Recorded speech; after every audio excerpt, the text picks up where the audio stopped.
ഇവിടെ ഒരുമിച്ചുകൂടിയ നിങ്ങളോട് വലിയ ഇൽമു പറയാൻ ഞാനൊരു ആലിമല്ല, തഖ്വയിലേക്ക് നിങ്ങളെ ഉപദേശിക്കാൻ ഞാനൊരു മുത്തഖിയായിട്ടുണ്ടോ?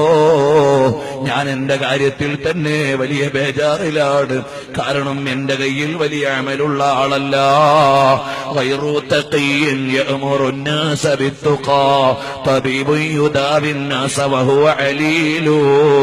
തഖ്വയില്ലാത്തവൻ ജനങ്ങളെ തഖ്വയിലേക്ക് വിളിച്ചാൽ രോഗി ഡോക്ടറായി ചമയും പോലെ ഇരിക്കുമെന്നല്ലേ പറഞ്ഞത്?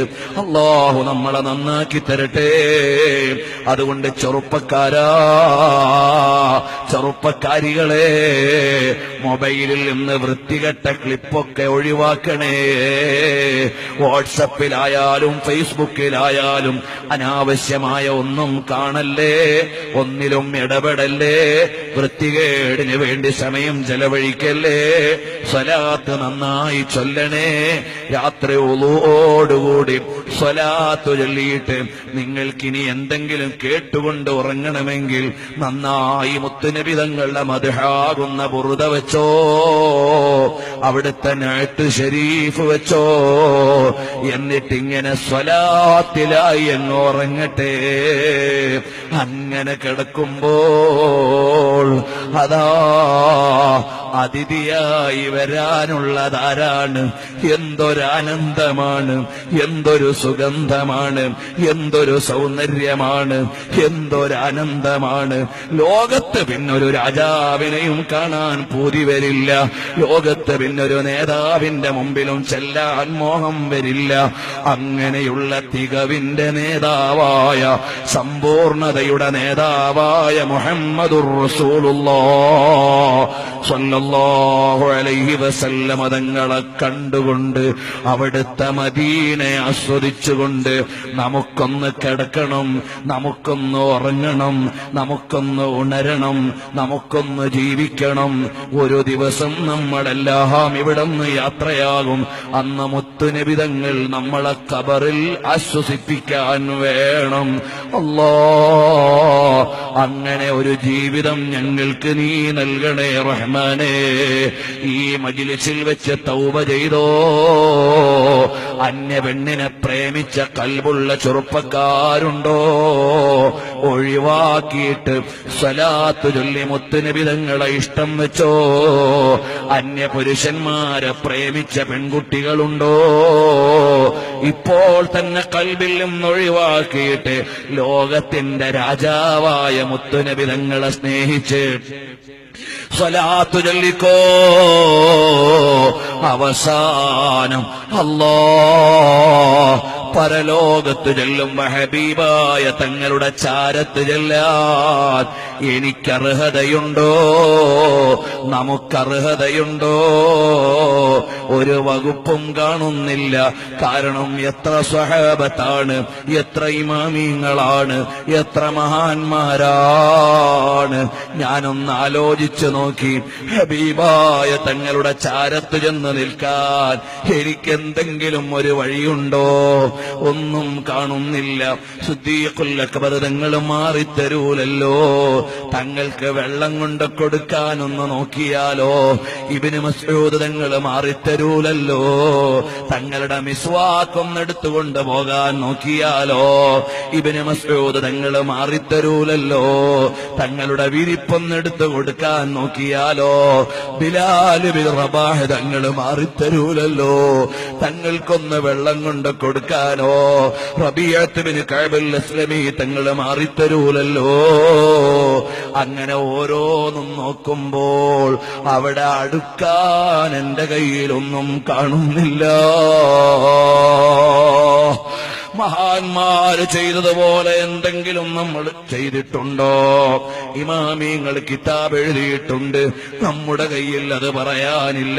ഉറക്കൊഴിഞ്ഞ് ഇൽമ പഠിച്ച് അധ്വാനിച്ചിട്ടുണ്ട്. നമ്മൾ ഇമാമിങ്ങളെ പോലെ ഇൽമിനെ മെനക്കെട്ടിട്ടില്ല.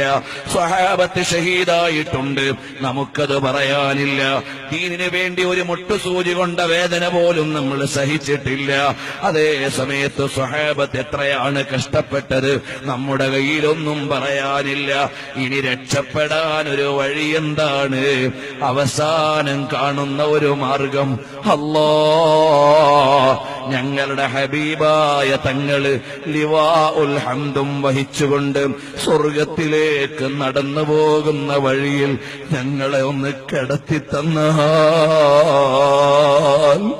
അവിടുത്തെ മനോഹരമായ കാലുകൊണ്ട് ആ വഴിയിൽ കിടക്കുന്ന ഉമ്മത്തിൽപ്പെട്ട ഒരാളെ അവിടുന്ന് മുത്തുനബി തങ്ങൾ പുറങ്കാലുകൊണ്ട് തട്ടൂല.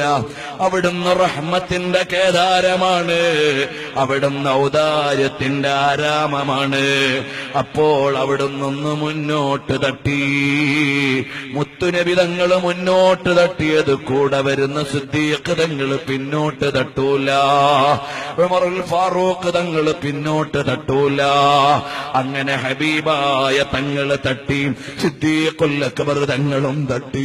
അങ്ങനെ ഓരോരോ സ്വഹാബത്തും തട്ടി തട്ടി അവസാനം ഉമറുൽ ഖാദി തങ്ങളും സയ്യിദ് അലവി തങ്ങളും താജുൽ ഉലമാ തങ്ങളും നൂറുൽ ഉലമാ ഉസ്താദും അങ്ങനെ മഹാന്മാരെല്ലാം ഹബീബായ തങ്ങളുടെ ചാരത്ത് എത്തിച്ചേർന്ന് കഴിയുമ്പോഴെങ്കിലും ഇങ്ങനെ സാധുക്കളുടെ കാലിൽ പറ്റിയെങ്കിലും ഞങ്ങൾക്ക് അവിടുത്തെ ജിവാറിലൊന്നെത്താൻ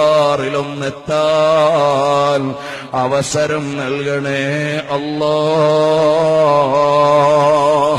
സമീപകാലത്ത് ഇസ്ലാമിലേക്ക് വന്ന ഒരു സഹോദരി എഴുതുകയാണ്, ഞാൻ മുത്തുനബി തങ്ങളുടെ കാലത്ത് അവിടുത്തെ തലപ്പാവിലണിഞ്ഞ ഒരു തുണിക്കഷ്ണമായിരുന്നെങ്കിൽ എനിക്കവിടുത്തെ കിരീടമാകാമായിരുന്നല്ലോ. അവിടുന്ന് വായിൽ ഇട്ടുകൊണ്ട് മിസ്വാക്ക് ചെയ്ത മിസ്വാക്കിന്റെ ഒരു കൊള്ളിക്കഷ്ണമായിരുന്നെങ്കിൽ എനിക്കവിടുത്തെ തിരുവായിൽ കിടന്ന് തിരിയാമായിരുന്നല്ലോ.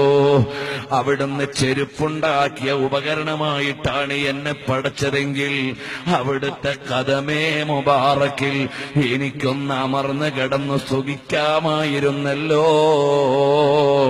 അടുത്ത കാലത്ത് ഇസ്ലാമിലേക്ക് വന്നൊരു സഹോദരി എഴുതിയ കവിതയുടെ ഭാഷയാണ് ഞാൻ പറഞ്ഞത്. ആ ഒരു മഹബത്തെങ്കിലും നമുക്കുണ്ടോ?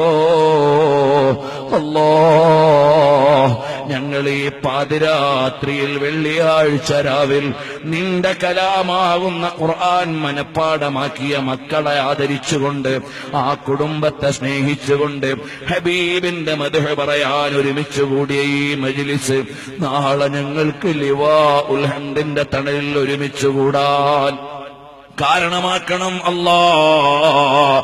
ഞങ്ങളുടെ ആരുടെയെങ്കിലുമൊക്കെ സ്വകാര്യ ജീവിതത്തിൽ വല്ല തെറ്റുകുറ്റങ്ങളും നടക്കുന്നുണ്ടെങ്കിൽ ഇവിടെ വെച്ച് തന്നെ ഞങ്ങളെ ശുദ്ധീകരിച്ച് ഇനി തെറ്റില്ലാത്തൊരു നല്ല ജീവിതം നൽകി ഹബീബിന്റെ പൊരുത്തത്തിലാക്കി ഞങ്ങളെ വളർത്തണം അല്ലാഹ്.